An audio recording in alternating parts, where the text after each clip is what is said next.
So let's just look at her symptoms again, right? So here, right, that's fine. Symptoms over the right eye, pain. Pain over the right eye, same. And there. And then here, not there, not there, not there. So we already tested this earlier, but we know that down to the right is worse for her. Okay, so if we just think about her eyeballs, her system, and include, you know, all of it, but she's worse here, here, here, here, and here, and these are fine, right? So what we want to think about is, if this one's the worst, that's the one I want to pay attention to the most right now, just first. I want to say, what moves the eyes down to your right, okay?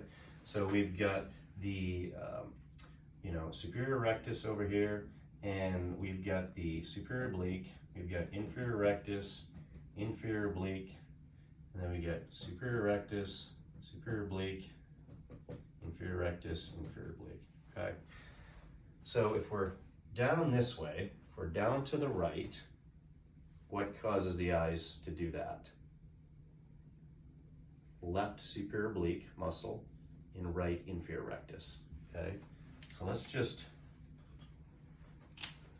circle those as possibilities, okay? Now, what could also be happening, right, is that it's not because the muscles that move her eyes down to the right are the problem. It could be that when she gets down there, she can't hold it because she's pushing too hard because the muscles that move the eyes up to the left aren't strong enough. There's kind of like this push-pull going on. You just don't know which one is which. So then we say, well, okay, we also have to consider the muscles that move the eyes up to the left, all right? And so we'd say, well, that's superior rectus and that's inferior oblique, okay? So, yeah, so up this way, this color, and down this way, this color, okay? So we got that so far. Now we also know that depending on what we kind of find here, that we'll want to consider that there are also homolog. The left posterior canal is connected with the right anterior canal, right? We get that LARP and RALP type scenario. So we do want to just remember that for later. But one of the key components for her, right, we know is that on her video nystagmography testing, right, her gaze in dark, we saw her eyes drift downwards, right? So we know that her eyes drift downwards, generally. So, I don't think that the weakness is in the eyes moving downwards. I think that the weakness would be something in the eyes moving upwards, right?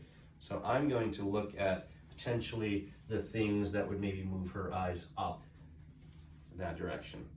And I know that left lower brainstem cerebellar stimulation is helpful for her. It really helps. So I might think, what about that left anterior canal? Is that maybe something, if I activate that, will that help anything? Okay, so I'm gonna try it. Let's try it. So what we might do, can I steal that stool there? Thank you. So what we could do just initially is have her, you don't have to look at me, just kind of do this, go this way, the left anterior canal, and we're gonna say, okay, so look here, and then we're gonna go down here, here. Is that any different?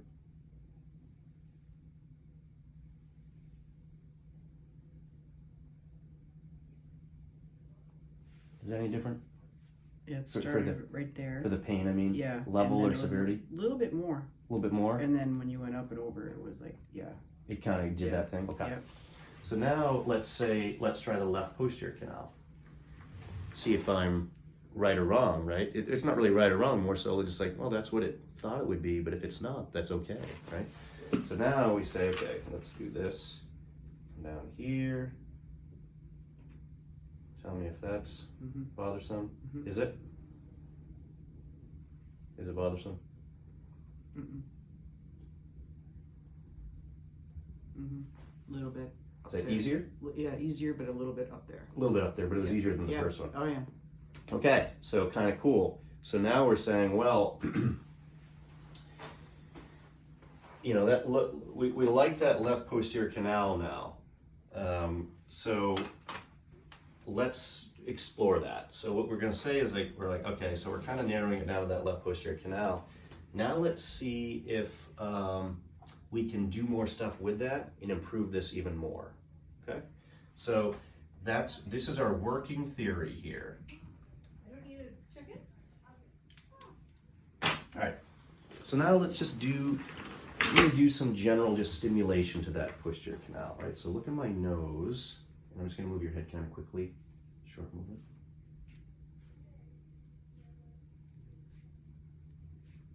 Good, okay. And I'm gonna do a couple more, do 3 sets of that.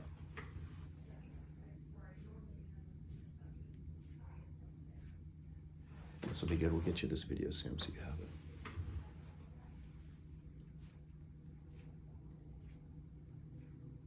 Good job. Okay. Now look here.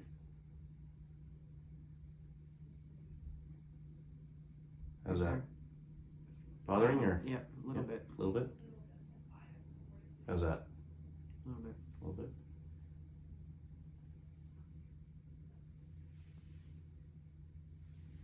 Nothing. Not too bad. Okay. So a little bit, not as bad maybe as the first one, right? Mm-hmm. Okay. So now let's do some slow ones. Gaze stability.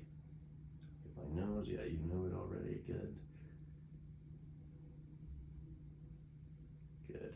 Okay. You just want to keep your eyes on my nose or whatever target you have. Okay. Look here again. And I'm kind of out a little ways, right? Arm's length, because I don't want to get into a convergence sphere. I don't want to get too close. We start to stimulate that mesencephalon too much. Okay.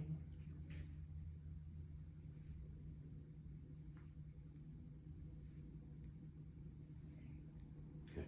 Okay. So now look here. How you doing? Nothing.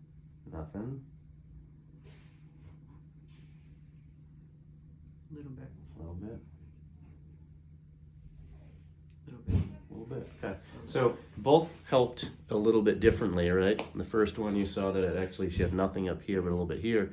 And the second one, she had nothing here, which is great because that's her primary one. So that's cool, right? So another thing we might try is just some optokinetics down that way, okay? So keep your head straight, yeah. And then just look, follow these like this, yeah. Keep your eyes straight ahead. Don't follow it all the way down. Just wait, see the next, yeah, perfect. You see your eyes moving? Mm-hmm. Okay.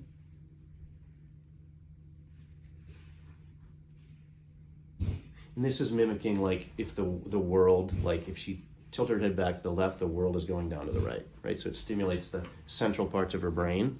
Yeah. You felt it? Okay. So Dullish. So dullish. Okay. So look down here. Like that. Is that okay? Mm-hmm.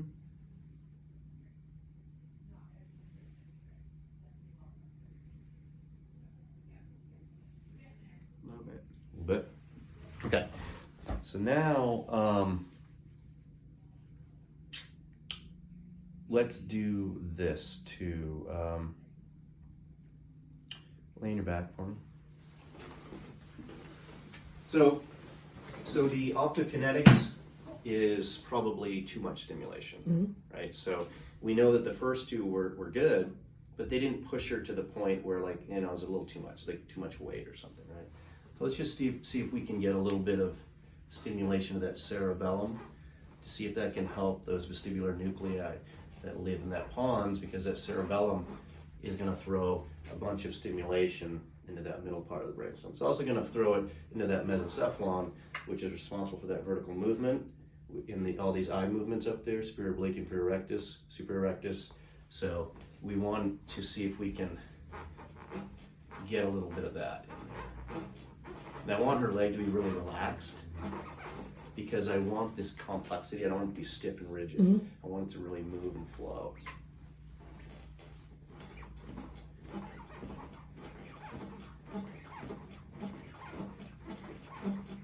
Okay, so this isn't the orthostatic challenge, so I want you to just sit up slow.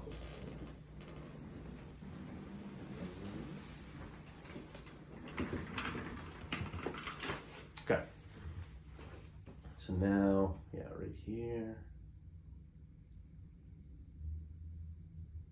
And how's that? Nothing. Fine.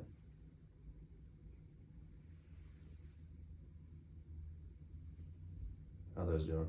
Good. A little bit. A little bit, pretty good though, right? Yeah. Yeah. All right, so that's good. So you've got that left cerebellum is super helpful, right? Stimulating that as well. So when you combine those things with the left posterior Halmagis and gaze, we don't want to do OPK yet. It's not bad. It is bad right now. It's not good for her because it's overstimulating her threshold, right? And you look at what we call central integrated state, right? The capacity of her brain in those areas, that your brain in these areas, isn't quite so much that we can just throw everything at it, right? So we're kind of close to this firing where if we put too much stimulation in here, we get an overstimulation and it fatigues. So it's kind of does, like we talked about, the opposite. So we don't want that. So now we have a working theory to go off and a little bit of a treatment plan that we can form other things off. But we also, like we talked about, you want to test it. You want to see, is this overstimulating for her? Because I could put together a bunch of things that says, these things would all work for this, but I don't know if they would work for this person's brain, right? What's important to understand, can I talk about what is going on? Absolutely. She has communicating hydrocephalus, right, as well. So we have comorbidities. We have things in there that is different than, the 16-year-old kid who hits their head at soccer and has a mild concussion, right? So these are different things. So every patient's a little different. We have to work with these things to make sure we get not only good improvement, which we just saw in all your examination, right? But we also do it in a way that's just safe and responsible and comfortable for her. Cool. Any questions? No. Okay.